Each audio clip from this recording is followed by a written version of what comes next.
Okay, this one is tough. It's gonna kind of just spin its own wheels for a few minutes. Hang with it.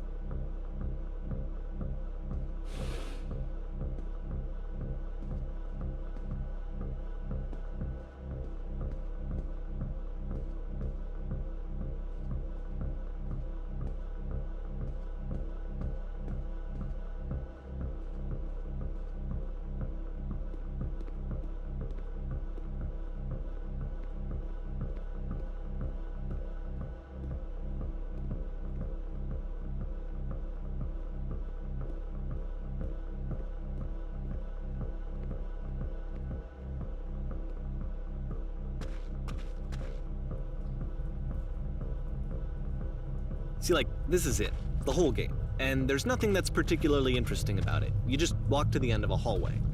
Except, for some reason, Coda gets really fixated on this prison that has all of this modern furniture. And I don't know why, but he decides he needs to revisit this prison. He's gonna start over, use the same assets, turn it into something else. Okay, cool, here's version 2.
There's a bit more to this one, but still it's not really communicating anything. It's kind of just weird for weirdness' sake.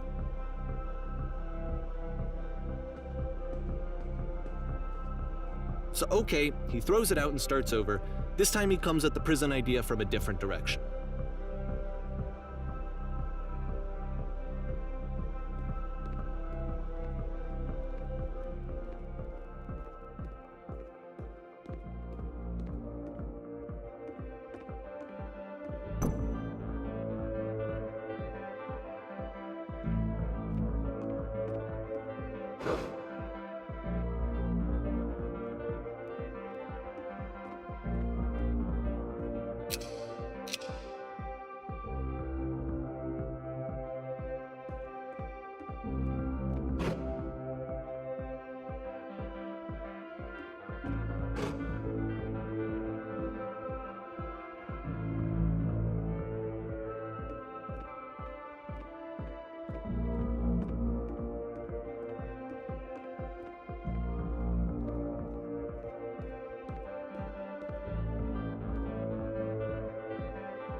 And of course, now the table is gone and you can't begin the chain of events to escape. Here's a version where there are no bars, but you can't actually get to the well. And then a version where the inside of the prison is the outside and the outside is the inside. Let me just blink you real quick through a few more of these. I mean, he really unloaded on this prison idea. There's nearly a dozen of them. Personally, I think it's awful to watch this, to see a person basically unraveling through their work. And for what? Like, at what point do you just go, maybe there are game ideas other than this prison that I could be working on? But Coda doesn't have that voice telling you to stop, that particular mechanism of defense against yourself. Without it, you just spiral. And so he keeps going and going and going and going and going, and then he hits on something. And he likes it. And that's it. He's done. He stops making prisons. This is the very last version of the prison game that he created, and the reason I think it works is that the prison is not actually in it.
It's a conversation.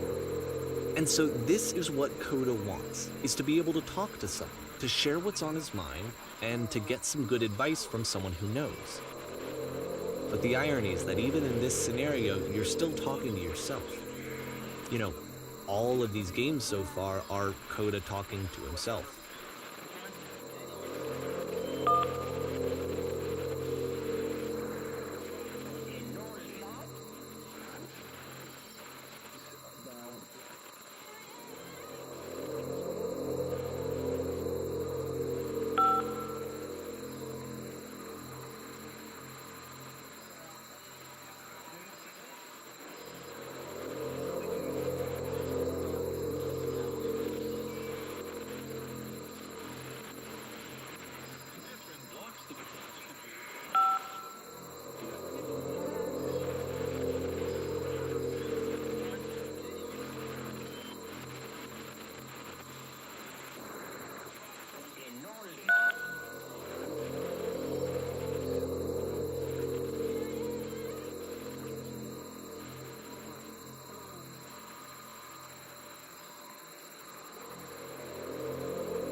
I can see why he considers this a fitting conclusion to the prison games.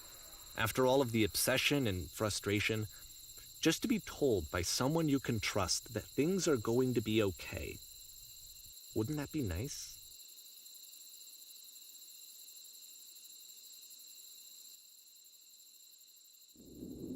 So what would it look like if Coda wanted to make a game about talking to someone other than himself?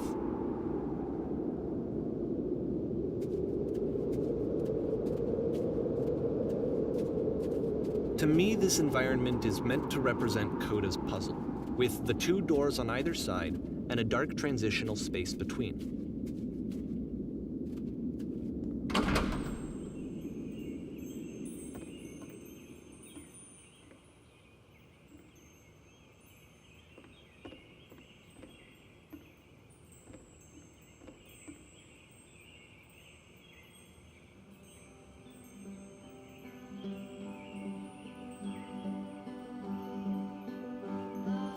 You'll notice that the quality of the art is a step up from previous games, including this new and improved chat system, which he started using from this point on. From here on out, he begins putting much more effort into the visual polish of his work, and this particular game took 2 months to create as a result.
After the intense set of prison games, this house cleaning level almost feels like cleansing. It's the moment after a particularly difficult or traumatic experience where you just need to let it sit and digest inside of you, and eventually cohere into something meaningful.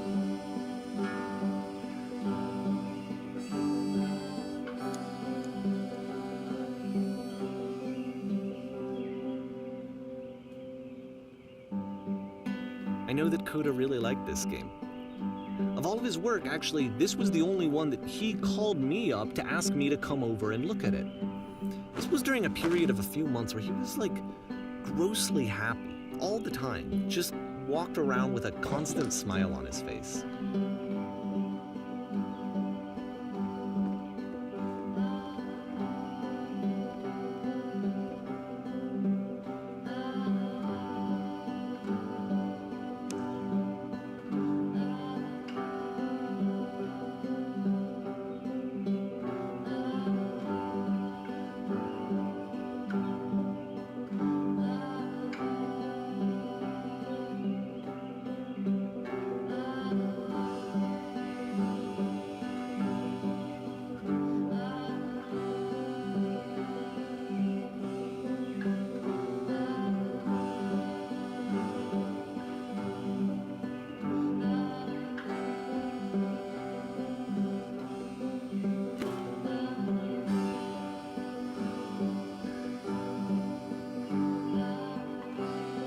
I'm glad he made this. I'm glad he found some peace.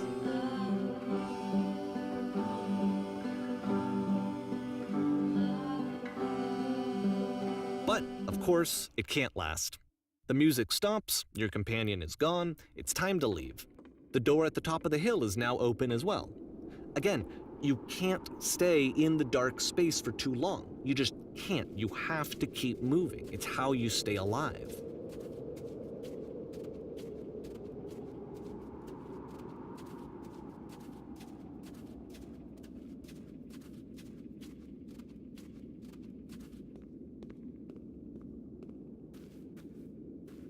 Which is the whole point of the puzzle doors, right? That sooner or later you have to pick up and move. I really thought that was the point of it.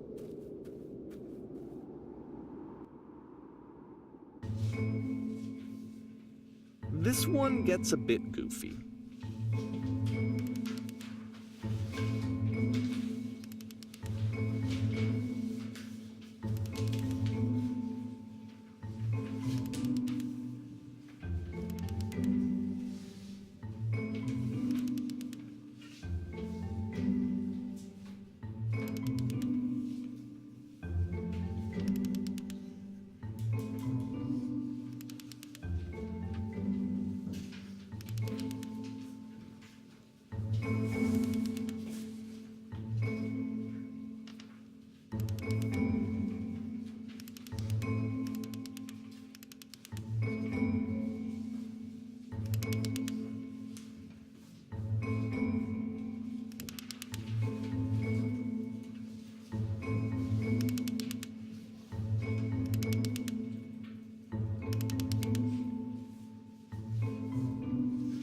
About halfway through the game, the perspective shifts.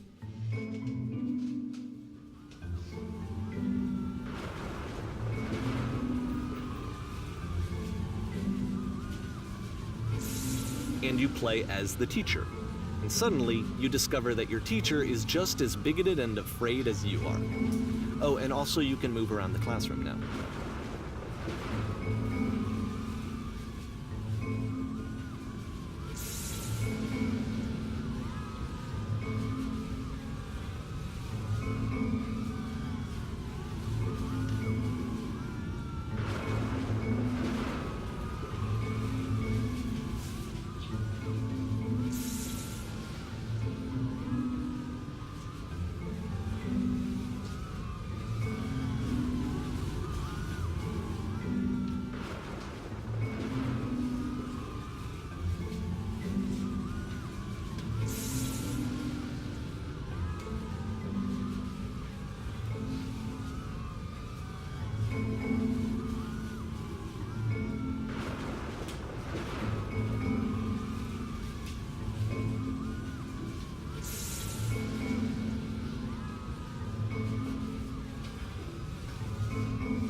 fell pretty hard for this one.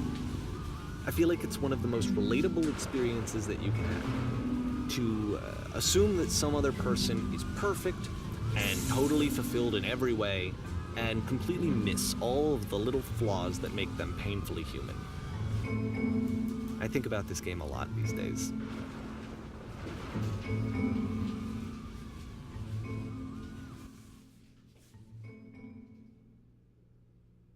This one took a lot longer than all the others for Coda to make. It was 4 months between this and the last one.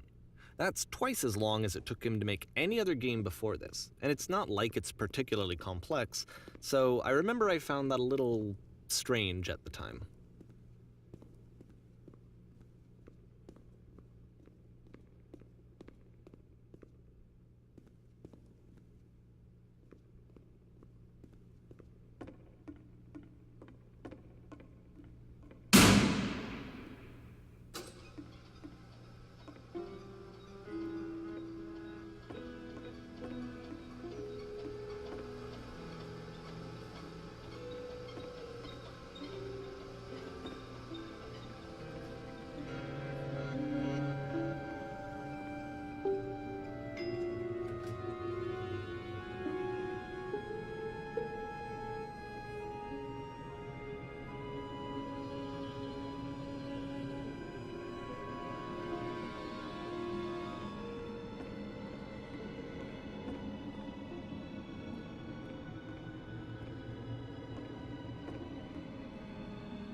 The game ends with this eerie premonition of what's going to happen next in Coda's life. The solution to social anxiety, to fears of having to perform and having to chase success, the answer for Coda is to withdraw, to hide himself away. Which is what leads to scenarios like the stairs that slowed you down several games ago, where it just becomes harder and harder to access Coda's inner landscape because he keeps retreating. He just keeps backing away from possible connections to anyone other than himself. And to be honest, I didn't consider it very healthy when I first played this game. You know, it looked to me like he was trying to justify the idea of just disconnecting yourself from the world. And that wasn't what I wanted for him or for his games. Because I feel like a lot of his games are inviting me to connect with this person, to bring him closer.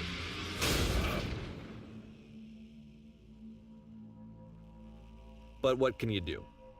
After this, Coda went off and took another 5 months to make a new game.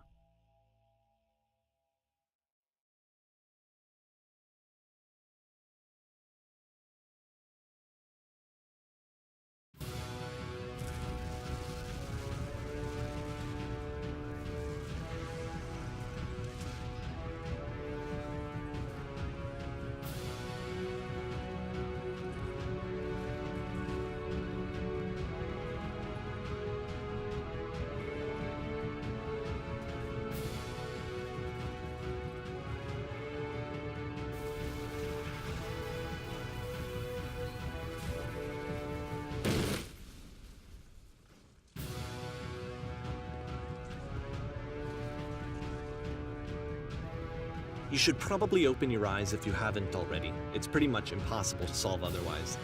And there is a solution, by the way.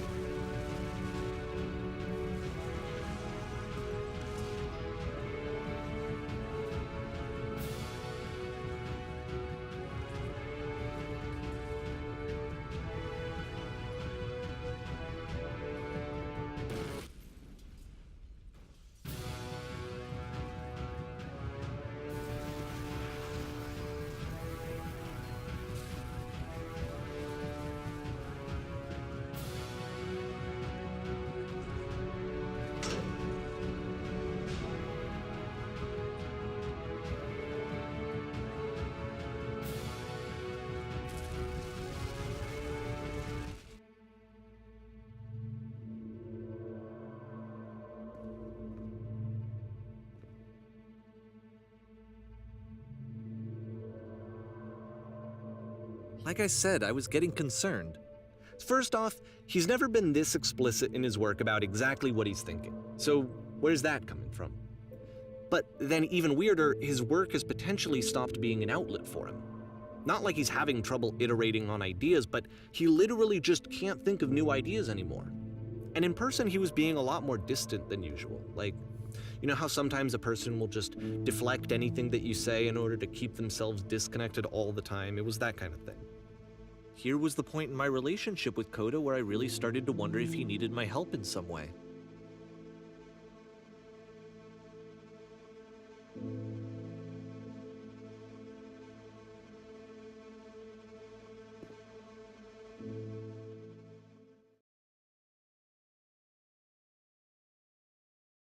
His games are going to get more desperate from here on out.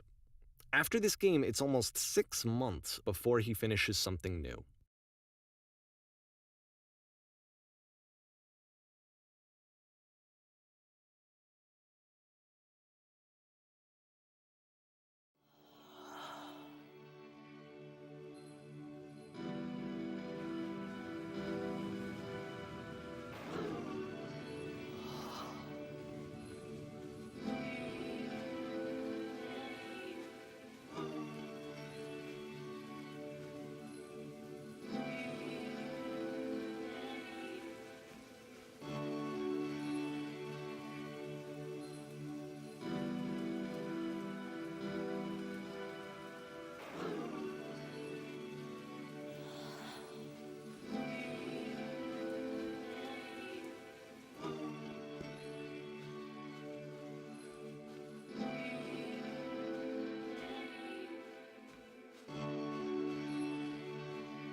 If the last game featured Coda talking explicitly about his creative frustrations, this one turns it up to 11. Now, put yourself in my shoes playing this. Here's a friend whose work is exhibiting signs of struggle, frustration, anxiety, depression, even. And yet, still, he keeps making games. He keeps throwing himself into the grinder even when he clearly doesn't have the energy for it anymore. Why? What is it for? Because from my perspective at the time, and just what I knew of him, this was a result of how isolated he was. He was in his own little bubble, just sitting at his computer all day, not really showing these games to anyone, not releasing them onto the internet, and so he didn't have anyone outside of himself to connect with. He had no outlet to ground himself on.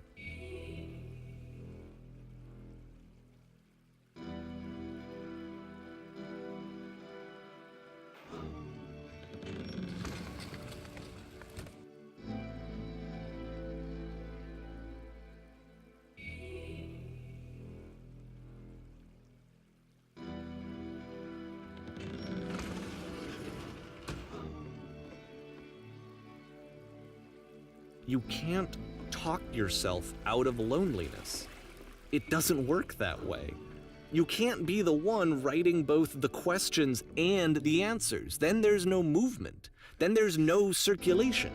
If all of your anxieties are being channeled into your work, then if the work ever fails, you have no backup and you're just going to crash.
Seeing this game at the time that he made it, it looked really unhealthy to me.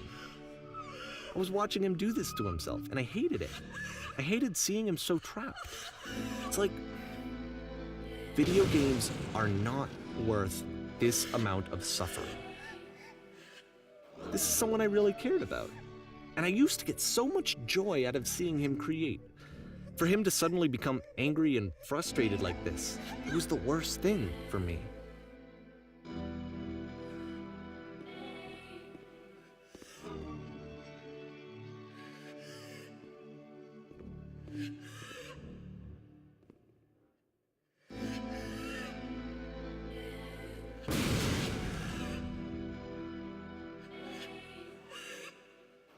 I don't know. This is what I felt at the time. I don't know how else to explain it. I wanted it to stop more than anything. I had never felt so rotten. I needed more than I had ever needed anything for this to stop.